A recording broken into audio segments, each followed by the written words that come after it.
बिस्मिल्लाहिर्रहमानिर्रहीम। खातिन हज़रात, मैं हूँ अख्तर अब्बास और आप सबको अस्सलाम वालेकुम।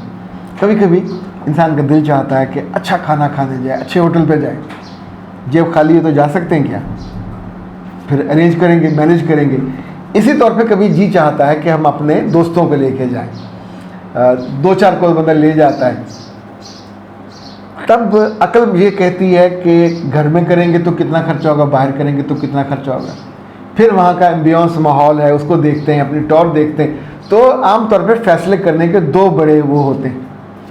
अब जिन घरों में प्रॉब्लम होता है, सेम इज़ द केस, लड़की कहती है मुझे अलग घर लेना है, तो मर्द को अलग होने में कोई हर्ज नहीं होता। मगर अगर हम ये सोचते हैं कि माँ बाप का इशू नहीं है, वो भी कहते हैं बेटा जब तुम्हारा जी चाहे हो जाना, तो अब सोचिए, तो क्या वो जुली बिस्तरा उठाए और अलग हो जाए? कैसे होगा? फ़र्ज़ करें 1 लाख रुपये उसके महीने की तनख्वाह है, तो असूल ये है कि जो 1 लाख तनख्वाह लेते हैं, 80,000 लेते हैं, उनका आधा किराया जाता है। अगर 40,000 किराए पे घर मिलेगा तो 10,000 बिजली का खर्च होगा, 5,000 पानी और सफाई का खर्चा होगा, तो 50% ये जाएगा। बाकी जो 50 बचेगा उसमें से 10 से 15,000 उसका आने जाने का खर्च होगा। दफ्तर, गाड़ी है, मोटरसाइकिल है, पेट्रोल लगेगा। 1 लीटर भी रोज़ का लगे तो अब सोचिए 500 का 15,000 ये चला जाएगा। गाड़ी है तो ज़्यादा लगेगा। बाकी कितने बचे? 30,000। अगर बचत थोड़ा बड़ा है तो उसकी फ़ीस होगी, बचत थोड़ा बड़ा होगा तो उसके कपड़े होंगे, तो 10,000 हम उस पर निकाल लेते हैं। बाकी कितने बचे? 20,000। तो 20,000 में ये 3 लोग 3 वक्त का खाना कैसे खाएंगे? Is it possible? अच्छा, मर्द इस बात पे कैलकुलेट करता है, दिल में सोचता है, गिनती पूरी करता है, कैसे मैं करूँगा? नहीं हो सकता। तो जब नहीं हो सकता, फिर वो आबाई घर नहीं छोड़ेगा। इसमें कोई और ज़िद नहीं है। अपने मियों पे एतमाद करना सीखा करें। अभी बिल्कुल शादी का शुरू है, 1 बच्चा है, कि मतलब 2-2.5 साल हुए होंगे, तो अल्लाह के बंदो, शादी शुदा ज़िंदगी 50-60 साल चलती है। अल्लाह खैर करे। एवरेज जो मैंने देखा है अपने घर लोगों के, या एक अच्छी इनकम ग्रुप में आप जब लाई करते हो या स्टैंड करते हो, 10 से 12 साल लगते हैं। उस 10 से 12 सालों में आप उस जगह बैठ के अपने माँ बाप के साथ बहुत सारा खर्चा बचा जाते हो। किचन का भी, किराए का भी, बिजली का भी, कुछ आपको हिस्सा करना होता है शेयर।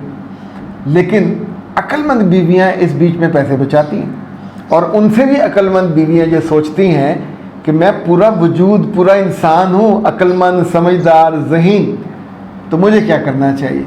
मुझे ये करना चाहिए कि इस बीच में बच्चे दादी संभाल सकती है, बच्चे फुफ्फो संभाल सकती है, आपको जॉब करो, को बिज़नेस करो, और पूरी ज़िम्मेदारियों से मुक्त हो गए। ज़िम्मेदारियों से वो आपके पास नहीं है, तो आराम से मियाँ के साथ हाथ बटाइए। इस दौरान कोई अलग से प्लाट लीजिए, और 8-10 साल में किस्तें विस्तें भी पे हो जाती हैं, फिर आप घर पे जा सकते हैं।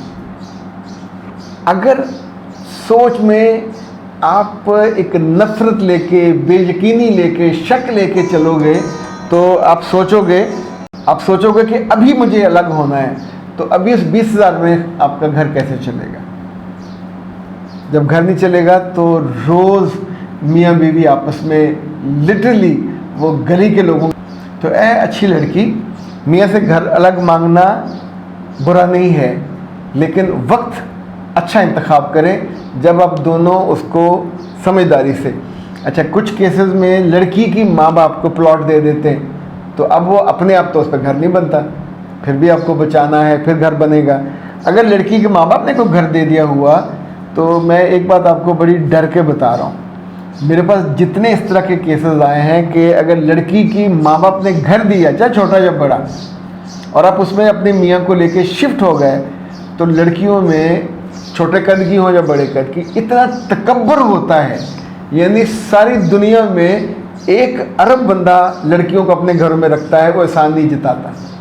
लेकिन एक लड़की 1 अरब में से उसे घर अपना हो तो वो एहसान जताती है, मर्द की अना को ठेस पहुंचाती है और ताना दे देती है। तो ऐसे में चलते घरों में मियाँ घर छोड़ के चले जाते हैं। कोई बंदा अपनी बेइज्जती कराने के लिए रिश्ता नहीं आगे चलाता, ये बात याद रखिएगा। जहाँ बेइज्जती होगी वहाँ मोहब्बत नहीं होगी, जहाँ कोई ताना देगा, मेहना देगा, वहाँ खुशी नहीं होगी। सो ए अच्छी लड़कियों, ए समझदार लड़कियों, ये नासमझी कभी नहीं करना कि अगर नेमत वहाँ कच्ची है तो उसे पकने दीजिए, और अगर घर से मिल गई है तो फिर बिल्कुल हम्बल होके वहाँ ओब्लाइज होके कि वो आया है तो अपनी अना को दबा के आया है। बीवी के घर आना कोई बहुत आसान नहीं फैसला होता। यानी जो मर्द ससुराल के घर चले जाते हैं, पूरी सोसाइटी उनको बुरा भला कहती है, सौरे कर जवाई कुत्ता, भैन दे कर भाई कुत्ता। इट्स सो, ये this is a level hatred का और विजडम का भी, कि वहाँ जाके आपकी जो वक़्त है वो ये बन जाती, चाहे आप जितने मर्जी बड़े ऑफिसर हो। अच्छा, ऐसे बहन के घर आप जाके रहने लग जाओ तो वहाँ भी यही मामला होता है। सो ख़वातीन हज़रात, ये जो शादिया का सवाल था उसका एड्रेस हो गया कि अब अगर आपका मांगना अलग घर गलत नहीं है, लेकिन टाइम गलत है। रोज़ झगड़े मत कीजिए। जब भी आप मियाँ से कहोगे, जिताओगे, तो फिर वो तंग होगा, जिताएगा, लड़ेगा और आपका घर, दिल सब टूट जाएंगे। इस नौबत पे जाने से पहले रुक जाना चाहिए। अख्तराबाद को दीजिए इजाज़त। अस्सलाम। ज़िंदगी किसी सड़क की तरह है, ना तो सड़क सीधी होती है हमेशा, और ना ही उसमें से हम सज्जम सामने बाज आते हैं। मामलात हों, रिश्ते हों, ताल्लुकात हों, एक्सपेक्टेशन हो, इतनी जगहों पे इंसान के दिल को धचका लगता है और दिल दुखी हो जाता है। पर हमारे आसपास दुखों को चुनने वाला कोई नहीं होता, हमें हौसला देने वाला भी कोई नहीं होता, कोई रास्ता दिखाने वाला भी कोई नहीं होता, और ये हर बंदे के बस में नहीं होता। जब वो मेरे पास काउंसलिंग के लिए आते हैं, मेंटोरिंग के लिए आते हैं, तो हम पूरा 1 घंटा आपको सुनते हैं, ये आधा घंटा भी हो सकता है।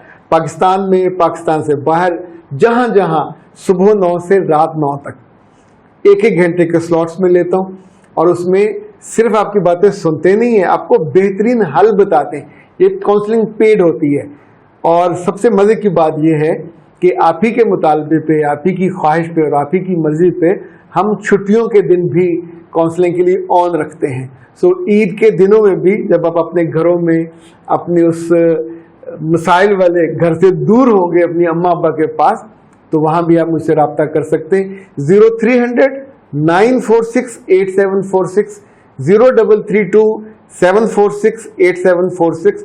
पाकिस्तान में हो या पाकिस्तान से बाहर, ईद की छुट्टियों में ज़रूर रब्ता कीजिएगा, ताकि आपके दुखों को हम मोहब्बत की चिमटी से ऐसे करके उठा सकें और आपको रास्ता बता सकें, ताकि आपकी ज़िंदगी का सफ़र आसान, सहल, खुशगवार और बहुत अच्छा हो।